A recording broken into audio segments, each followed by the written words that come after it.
Hey guys, how's it going? Entropy here today with another video. Today we're going to be doing a pro work-on video about the upcoming trial deck update for Global.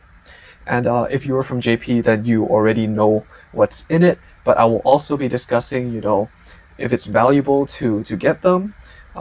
If so, which ones are more valuable than the others, and then like what other trial decks and changes that Game Studio might implement in the future.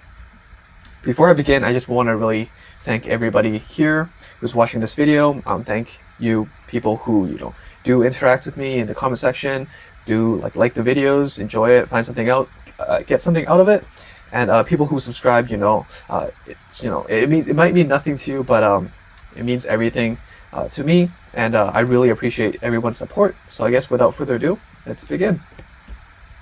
So, the trial decks is a new update that came out in with the release of set 8 in JP. So that was July 1st. And there was 4 types. There's one for each Q4 clan: Royal Paladins, Kagero, Novagrapplers, and OTT, Oracle Think Tank. They were each 1,220 yen. And arguably, even in the TCG, it's the more quote-unquote beginner-friendly way to try out these new clans. For my estimation, it will be approximately $9.99 US, because they do like to do, the 99s. And then the estimated release date would be October 1st, 2020, which is, in line with the set 8 release for Global. So if anyone's just interested in the estimate, because if you just punch it into the currency conversion, it's not exactly $9. It's more closer to 11. I mean, just based on the just a quick observation based on what you can find from the App Store, the Japanese server, the average price of the products are actually higher. So for example, we are looking at this 6,000 gem value pack. So it's 10,000 yen, and that's approximately 130 Singaporean dollars, and that's approximately 95 US. But on the global server for the same product, it's around 109 Singaporean dollars, which is approximately 80 US, which is actually converted to the Japanese yen, approximately 8,425 yen. Of course, there is a bit of discrepancy between the Singaporean dollar and the US dollar, but it's negligible, and it's comparing the global server values to the JP server, it's actually approximately 60% cheaper for this case. If we talk about the triple rare guarantee, I believe it's around 10% cheaper, but generally speaking, global still has it cheaper than JP. So that's a good thing. If you're interested in further discussing this kind of stuff, I do kind of study business, so this is kind of like my interest. But anyways, I mean, of course, there's taxation involved, and from my experiences in Hong Kong at least, there's no sales tax, so that's not a problem for me. In Canada, it really depends on the province.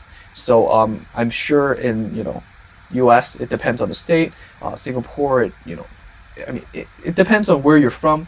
But generally speaking, just based on the nominal value, it is cheaper in global. But anyways, so I guess let's look at the first trial deck. So the first one is the Royal Paladin one, the Swordsman of Light, I believe.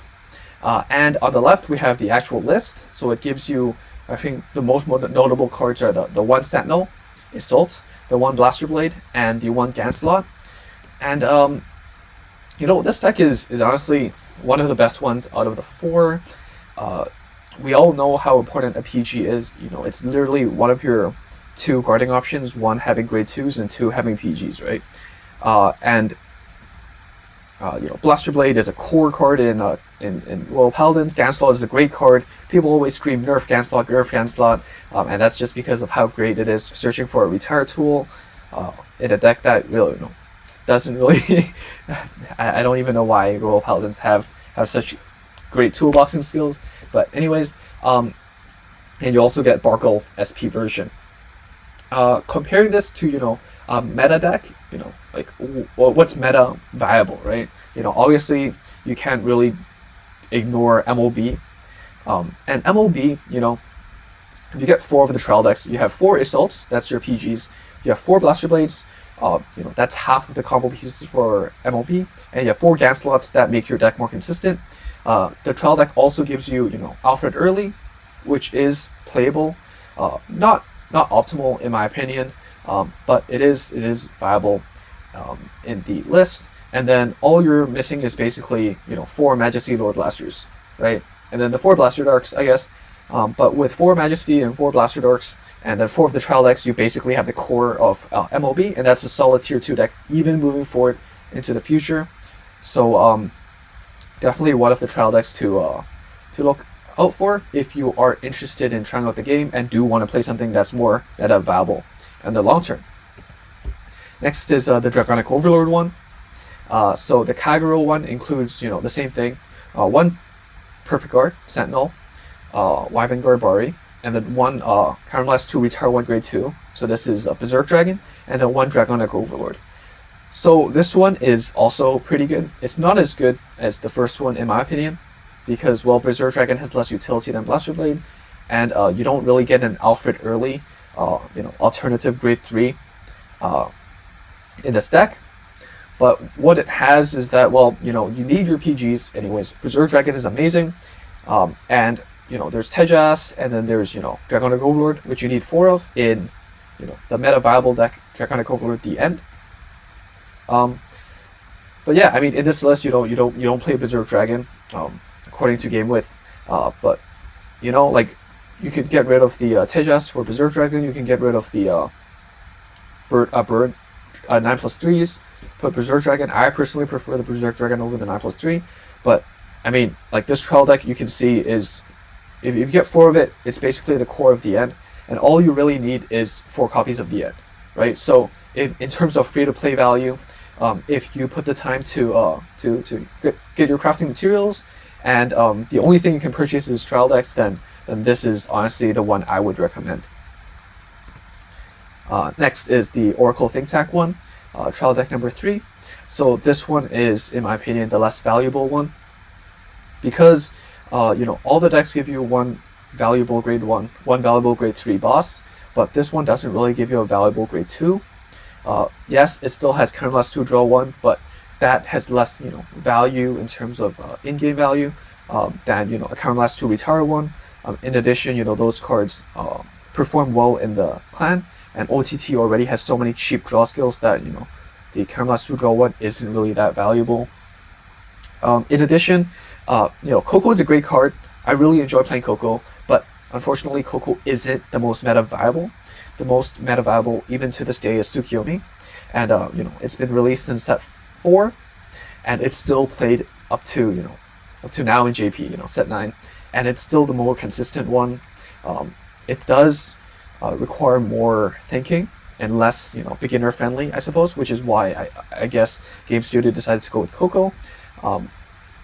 But in terms of meta viability, definitely not as high up as, you know, MLB or the end, and so this is definitely something that I'd say is for fun and less for competitive value. And the last one, the 4th one, is the Novagraph one. This one is slightly above the Oracle Think Tank trial deck, but also again below the MLB and the end one. So this deck does give you 3 value pieces, like the first 2. It gives you 1 PG. You know, gives you 1 of the boss units, and then 1 supporting grade 3 unit, which is pretty good. You know, this is a Beast 80 focus deck, so, you know, if you are wanting to play Perfect Riser or so, you know, it is still viable, but you're not getting the triple rare or the double rare value through this deck. I briefly mentioned this in the Perfect Riser video, but, you know, I'm not a big fan of this Beast 80 variant. I mean, the trial deck itself, right? If you get 1, it's not even playable because you need to Persona Blast, which means you need to discard a copy of itself, and you only get 1 copy of the grade 3 boss. So you can't even use the skill. So, I mean, is it that great by itself? Not really. If we look at the more meta viable deck, with the Cross-Red Illuminal Dragon in set 8, sorry, I guess it's better. But in terms of viability, it still isn't, close to tier 1 or close to tier 2 deck. It's more so tier 3, I guess. Of course, Nova is going to get a lot of support in the future, but other than the grade 3, restand +2, and the PGs, the rest are all commons and rares that you can pick up eventually, and you don't really need the trial deck to play future Nova Grappler decks from this trial deck. So I guess overall, let's just sum up what we talked about. The pros is that you're guaranteed returns, right? Like, you can get a lot of gems and you can pull a lot of packs, but you could get stuff from the clans that you're not interested in. You can get cards that you don't really want. Like, if you're playing Royals and you want to play MOB, you could be pulling Garmors instead of MOB, and that could be disappointing, right? In addition, cards like Gancelot or Dragonic Overlord, for example, if you do aim to get them through packs, the chances of getting them has actually significantly decreased over time because the pool got bigger, but the card, but like the chance of getting triple rares haven't. So I guess if you are to play MLB, then the Gancelot one is pretty valuable because you're guaranteed one Gancelot per trial deck purchase. In addition, another incentive could be to get shiny stuff, and that's totally fair, right? Like, in terms of the value of it, you can't get shiny SP starters from these sets other than through purchasing these trial decks, right? You can't get a shiny Barkle, you can't get a shiny Conroe, you can't get a shiny whatever Little Witch Lulu or whatever the starters are called for OTT and Novas. Yes, there are other SP starters in the game that you can get from the V coupon shop, but those generally see less play than the ones that this trial deck provides. And so if you do like to playing out your deck, get a copy, and it's better than nothing. It's pretty cool, And cons, unfortunately, personally, I'm more biased towards not getting these trial decks because, first of all, it's very expensive. It's around $10 to $11 US. You could get gems, you can get a meal, and that's probably more valuable than getting these cards in the set. Like, even if you just get packs and you get the more recent stuff, the card quality, the skills and abilities of these cards are generally going to be higher than these outdated cards. Speaking about outdated cards, these cards lack long-term viability. Other than Gancelot, Overlord, very few handful of these cards won't see play moving forward into the future sets, and we can see that already with the Oracle Think Tank Scarlet Witch Coco, gradually becoming more obscure, and even the Beast 80 stuff, with the new Break Ride Beast 80 support, the current ones are gonna gradually fade away into obscureness. Yes, and also lastly, I think one thing that beginners really need to know is that there are many means of obtaining key cards, right? Like, oh yeah, the unique selling point of the Kagero one would be, oh, you get a guaranteed Dragonic Overlord and you get a guaranteed Sentinel. But we all know, you have V medals. V medals are currency that you get for opening packs, and we get a lot of that at the beginning of the game. With 200, you get yourself a Dragonic Overlord. With 50, you get yourself a Blaster Blade. You could get a lot of stuff by just playing the game. V coupons is the tournament reward, and you can also get Dragonic Overlord, Blaster Blade. You can get other triple rares and double rares from the V coupon shop as well. For example, getting a Silent Tom is probably more valuable than getting a Scarlet Witch Coco, and you can get Silent Tom through the V coupon reward. Sentinels, there's always Sentinel medals that you get just by playing the game, using your stamina, playing some ranked fights, and generally you'll get 2 per season, so 4 each month. So that's, already enough to build one deck. And lastly, ranked rewards, right? Like, sure, Blaster Blade, the Overlord seasons have passed already, but if you're starting this game from zero, you can always look forward to getting to Legend rank, and then you'll get, free, really meta viable triple rares at every 10th or 20th Legend rank, and if you get top 1000, you get another SP copy, all that good stuff. Honestly, this game is very free to play friendly. And so my recommendation is no, they are not worth it. They are not worth it if you're a free-to-play player. I mean, of course, this costs actual money. So if you are a pay-to-win player or pay-to-play player, then I guess it's pretty worth your bang for your buck, because, well, you know what you're gonna get from it, and you get something that you'll never get from a pack, right? Like a SP Conroll, it's always going to be viable, but you can't get that in a pack ever. You can't even craft it. So it depends on how much you're willing to spend. But in general, even if you are willing to spend, I just suggest you get more packs from the most recent set or something, because these cards are honestly quite outdated. And then lastly, I guess an extension further into the future of trial decks. These low value trial decks that we see right now is unfortunately the norm for most of Vanguard. Eventually, once we move on to G era, they get nicer. You get 2 Sentinels instead of none in the TCG. So maybe they'll give us 4 Sentinels when we get to G era. But one thing to note is that these Sentinels are actually not the most updated version. So as we can see from the PG, the Sentinel update, there are new Sentinels with the subclan or archetype names, and it's a similar situation with these G era trial decks, but at least it's more viable out of the box. And then once we get to the V era, which is another I don't know how many years, then they're nice enough to give you 4 boss units and PGs and all that nice stuff, I guess. So I guess that's something to look forward to. How viable is it for Game Studio to implement this? It really depends. It really depends on how much sales and how much how many new players they believe it will attract. Currently, I don't think it will really attract new players to start this game, because honestly it's a ripoff, unless these new players honestly know nothing about it and just really want to try. But yeah, I guess if you just as this last comment, if you do really want to get a trial deck, if you're a new player and you're watching this video, get the Blaster Blade one or the Dragonic Overlord one. Get the first 2. Take your pick. Dragons or Knights. The other 2 are honestly a joke. They're placeholders. Don't get them, please.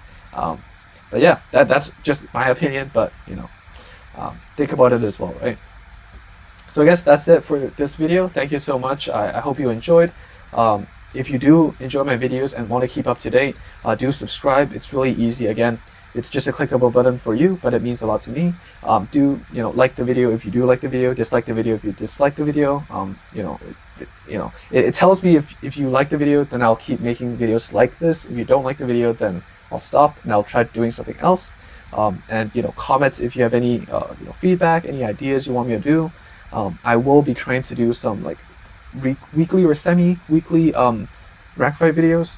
Just me playing a few games. I'm talking about what decks I'm playing, how I feel about the meta, what works, what doesn't, some tips, and you get to see more big brain plays and commentary, I guess, from me.